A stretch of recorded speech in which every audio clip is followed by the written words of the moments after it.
So, let's talk about this friggin' Jack Skellington motherfucker right here. Brook is one of the people that, like, I know I've talked about, like, the Straw Hats getting put through the ringer, and that is true. Uh, but it rings true, and some of them, like I said, have worse backstories than others. First of all, can I just talk about this cane? This cane of his, which is taller than Luffy. That cane's actually a sword. Yep. Right about where Brook's hand is, that actually opens up right there, so the rest of the cane from like the point where his hand is down is actually a sheath for a sword. That's fucking awesome. Um, but so who is Brook? Well, Brook, he was a normal human at one point, albeit a rather tall one, but he was still a normal human. Uh, Haha! Now I'm taller than you, Brook. But anyway, Brook was originally kind of a captain of his own pirate crew. And Brook and his gang decided that they were going to travel into the Grand Line. Okay? Now, they thought, this is going to be easy. We're just going to go in there and we'll be back in a few days. Or something, this is gonna be easy. We're gonna sail the Grand Line, and the Grand Line turns out to be actually massive. Like it's not just this thing you sail into for a couple days and come back. You're dedicating months, if not years, of your life to explore everything in this place. But this ties into Brook's dream, where Brook wants to find this whale that they were friends with, his pirate crew were friends with, named Laboon. Now, Laboon was a very intelligent young whale back many years ago. Now he's much significantly older. The Straw Hats actually ran into Laboon once before Brook did, so that's kind of like oh god, if only you guys had like met me sooner, I could have found Laboon already. So Laboon is somewhere out there in the world, and Brook wants to find him because Brook and his crew made a promise to Laboon. They said, Laboon is too Laboon's too young, he could get hurt or worse out in the Grand Line. So they told him, just wait for us, we're gonna come back.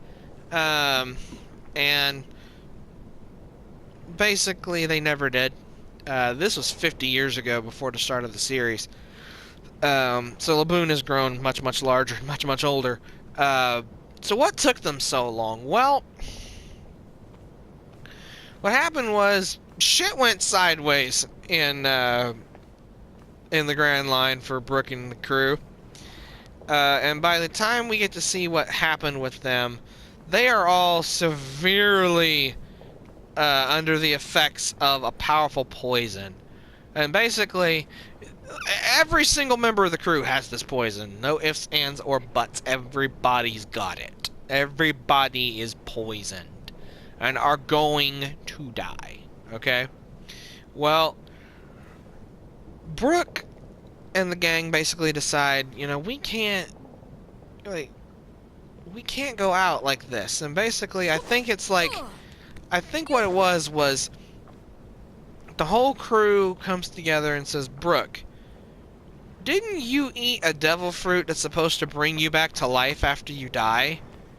And Brook's like, yeah, that's what I heard it was supposed to do, but I don't know, I ain't died before yet, so I guess we're gonna find out.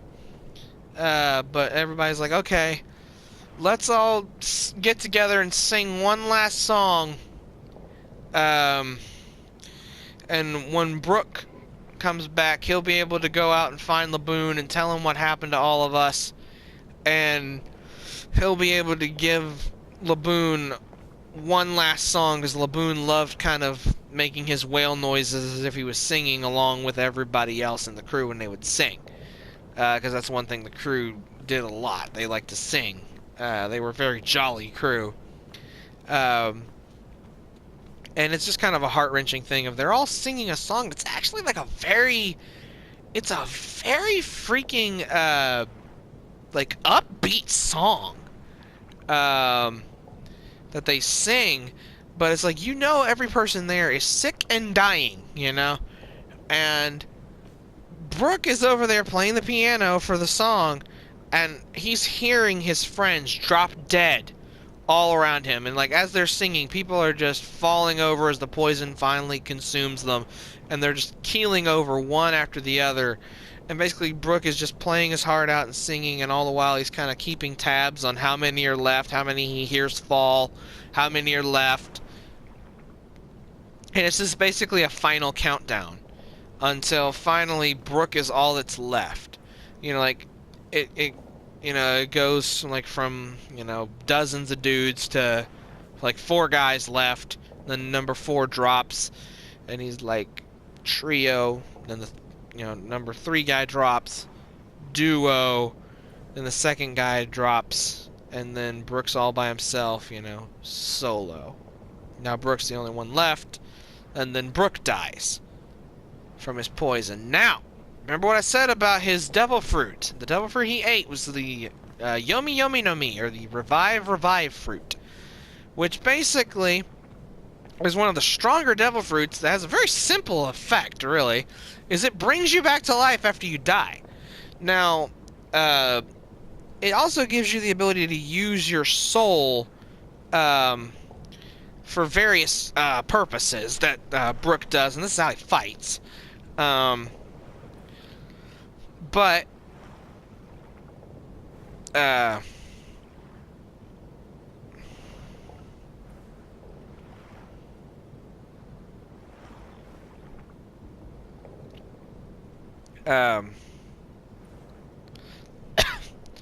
what happened with Brook, though, is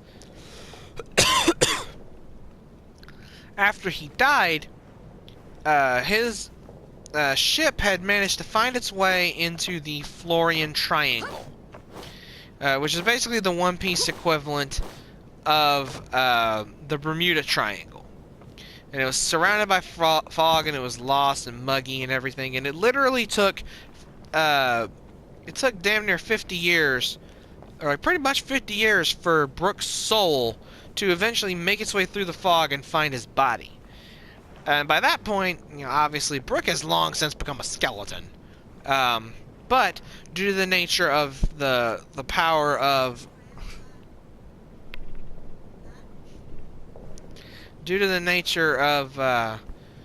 the devil fruit's power, it doesn't matter what state you're in when your soul eventually finds its way back to your body, it will bring you back. So that's how Brook is now a living skeleton.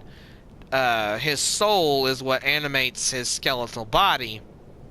Strangely, his hair didn't fall out. Somehow that's still attached to his freaking skull, apparently. Even though there's no scalp, that hair is still there. Maybe there's a scalp. Maybe there's just like enough scalp flesh left to hold the hair, and I don't know. But anyway, that was what happened. Brook got revived, and he like quickly figured out, okay, I'm a skeleton now. I don't need to eat or sleep or drink, but I still can due to the nature of my devil fruit. Like, basically the power of my soul that now animates my skeletal body gives me the ability to eat, drink, and everything like that, like as if I was still flesh and blood. But I don't need to do that.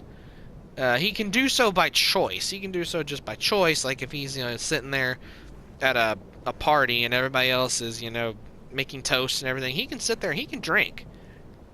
And, you know, it's not like just like, oh, the tea or the alcohol or whatever he's drinking is just gonna like be poured into his mouth and then fall out the back, you know, because there's no throat or anything to catch the liquid and hold it in so that he can swallow it when he drinks it. No, due to the nature of his fruit, that's like basically it acts like all that stuff is there.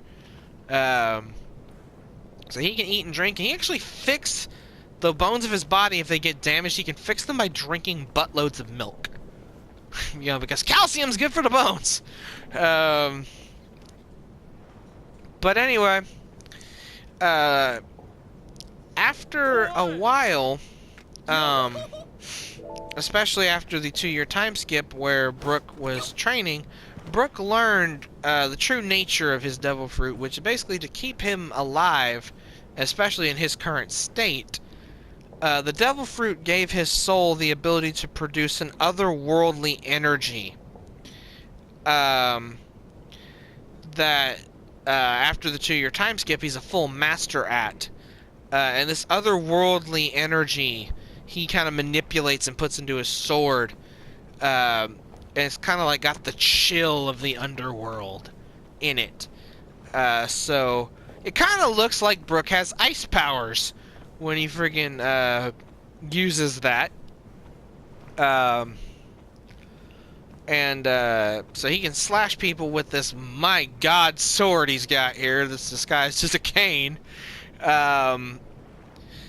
And basically it'll look like it's got like a chilly wind rolling down it. And then he'll slash somebody, and along the line from where he slashed them, you'll see just like icicles just erupt out of that area. Which, you know what? I don't give a damn how tall, how powerful freaking people, how tall, how big, how strong, how powerful people are. If you get slashed from freaking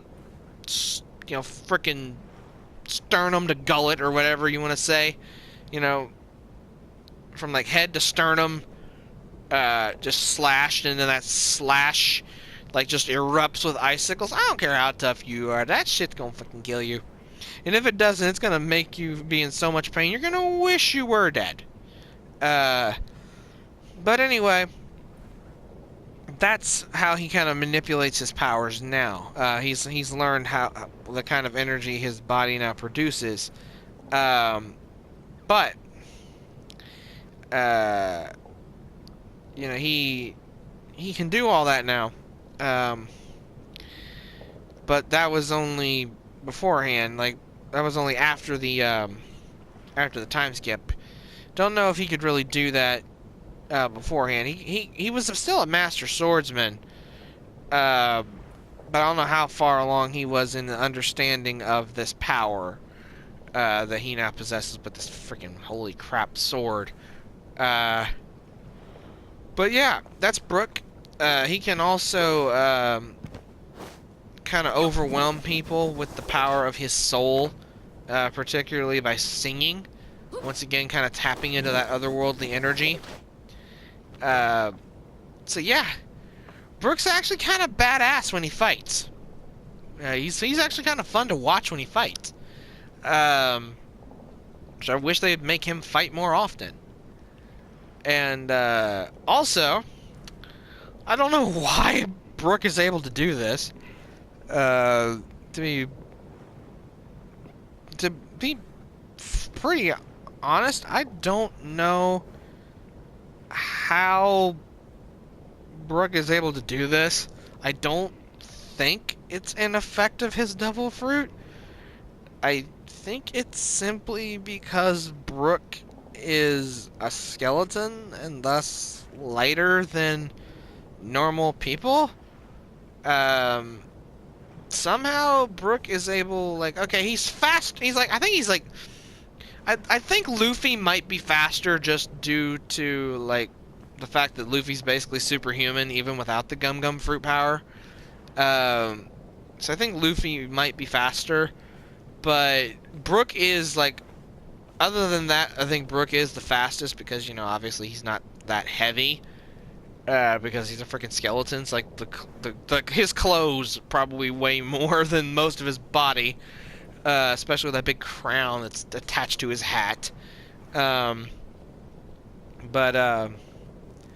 yeah, I didn't mention Brook fills the role of the musician in the crew because Luffy decided that they needed some fresh entertainment at all times when they're sailing around, which is actually good thinking.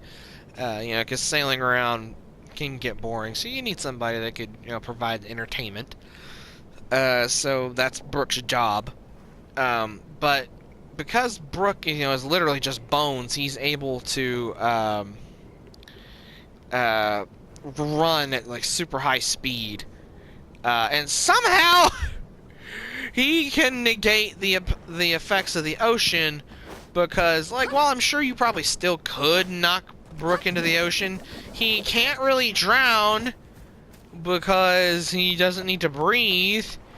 And also, just if he doesn't feel like getting wet, he can just literally run so fast that somehow he's able to skim the top of the water and run like a jet ski across the water. Don't know how the hell he's doing it, but he can do it. So yeah, that's pretty much all the Straw Hats who all have Devil Fruit abilities. I'm gonna see if I can find Law, because he's in this game. Because I really want to talk about his abilities. And along the way, as I hunt for Law, I think I'll talk about... Who should I talk about? Because there's a lot of interesting powers to talk about. I talked about Monet, and I mentioned that she had a sister. So, yeah, let's talk about her. Because talking about her will, like, be a good lead into Law, because her Devil Fruit is also very much, has, like, a seemingly random assortment of powers, but, they all follow a theme, which is the same way with, Law's Devil Fruit. So, next up on Devil Fruit Down Low, let's talk about Monet's sister, not little sister either, big sister, big in quotations, big sister, Sugar.